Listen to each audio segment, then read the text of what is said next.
Now, with regards to what was just being said now, and as you started to say, a lot of people are unsatisfied with the way the United Nations has operated, and so are we, and so have we been, which is why we thought we should try to look at why that would be the case, why it's not operating properly, why it has been so unsuccessful, why it has become so impotent as a world body, and it was fairly easy to identify what the source of the problem is, what the source of the problem is, and obviously that is the United States and the United States domination of the UN, which is exactly why we have launched this campaign.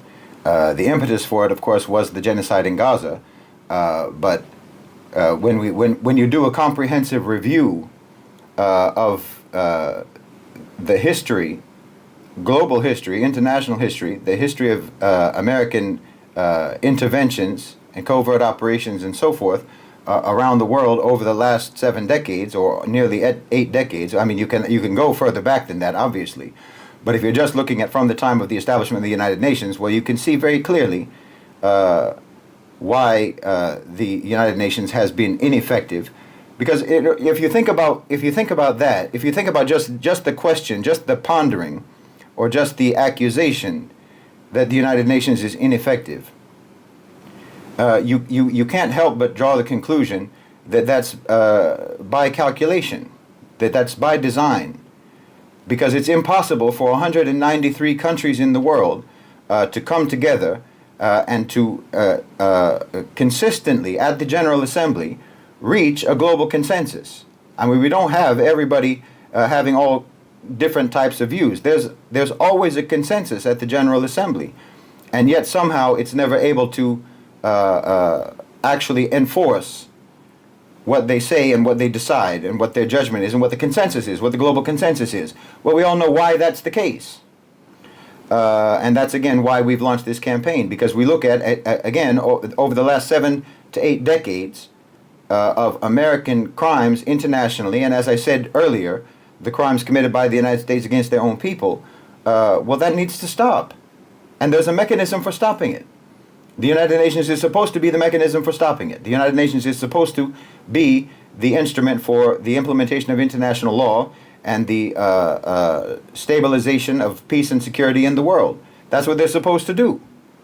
There is an instrument for achieving that. There is an instrument for stopping American crimes, and the thing that's preventing it from doing its job is the fact that the one who is committing the most crimes also is sitting in charge of the United Nations.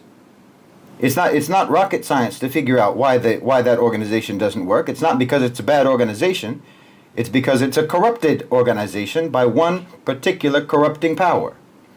But I wanted to go back to talking about the funding issue. I was starting to say that the United Nations, if they were to lose the 20%, 22% funding that they get from the United States, you would end up within a very short period of time seeing the United Nations having even more money than they have with that 22% funding by the United States. They would end up having more money in their budget, because now with the 22% that the United States chips in, it's nothing but bribe money, it's nothing but hush money. With the funding that the United States is providing, the United Nations is barely able to make ends meet, and is barely able to function in all of the various conflict zones around the world. Well, look at some of the conflict zones where they have, for example, where they have peacekeeping forces. Some of the major ones are the Central African Republic, South Sudan, Democratic Republic of Congo, Lebanon, Sudan and South Sudan, actually, Syria, West Sahara, obviously Israel, Palestine, Kosovo, and India, Pakistan. Well, every single one of those places are places where the United States themselves have had a hand in creating and prolonging, continuing those conflicts. The United States has actively either instigated or is actively continuing those conflicts. So if you got the United States out of the UN and the UN could actually do their job. What I'm saying is that when UN peacekeepers go over to these conflict zones that the United States themselves created, and the United States themselves are continuing, perpetuating, these conflicts that the United States is perpetuating, well, obviously the United Nations doesn't go over there to solve the conflict. Everyone knows that, because they're going over there. They're going over there to intervene, so-called intervene, in a conflict that their boss started. They're not going over there to solve the problem, but you have to send people over there. You have to send troops over there. You have to fund all of that. There's a budget for all of that, and mostly what they do is participate in perpetuating those conflicts.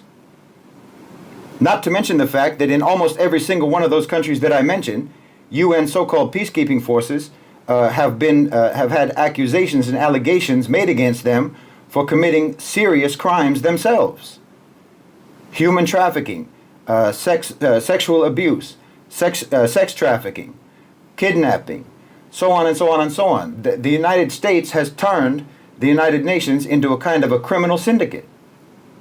So if you got the United States out of the United Nations, then the UN wouldn't have to continue perpetuating America's conflicts for them anymore.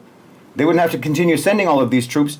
Almost every single one of those conflict zones that I mentioned that the United Nations is busy with right now, almost any of those conflicts and all of those conflicts could be resolved by the United Nations if the United Nations was able to do the job of solving conflicts and resolving conflicts, rather than perpetuating America's conflicts. That's what they do, because they're dominated by the United States.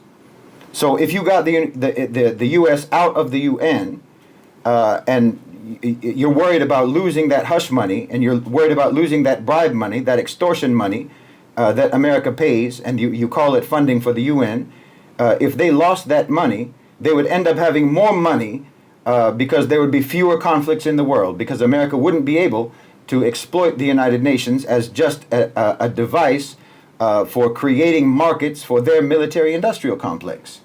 So don't worry about the money. The UN is going to be fine in terms of its budget, because they'll have much less work to do, because they're working very hard right now for their boss to make sure that they can continue funneling money into the military-industrial complex of the United States.